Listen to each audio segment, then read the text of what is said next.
Magluluto naman tayo ng ating mga ulam.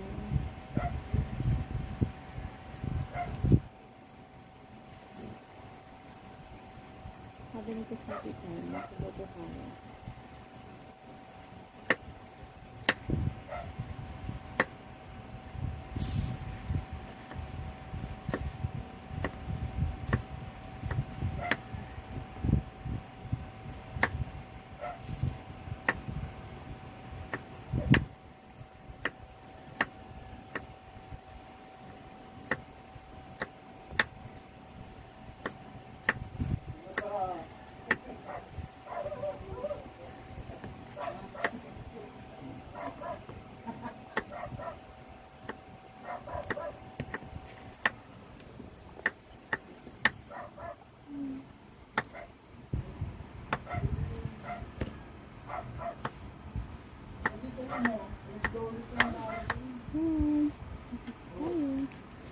Dito din ang sibuyas at ang ating gulay.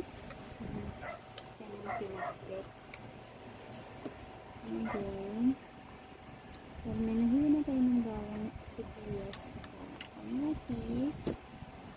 Mataon na ng gulay.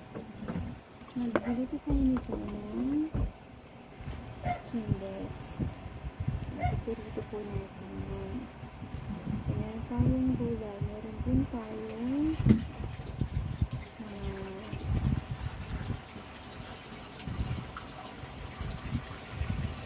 skinless at steak. Yan. Ito lang po natin dyan sa tulo. Dapat pinirito natin.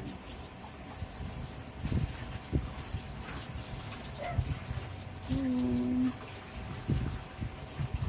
Ito ko lang natin yung gulay na.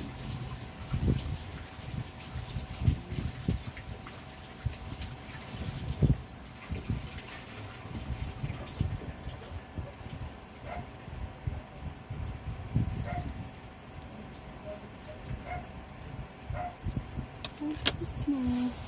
Tapos, meron din tayo dito na meron din po tayo dito na isda. Ipapirito din tayo ng isda. Meron tayong piritong isda. And then may gulay. And then tayo skinless. Dito na po tayo.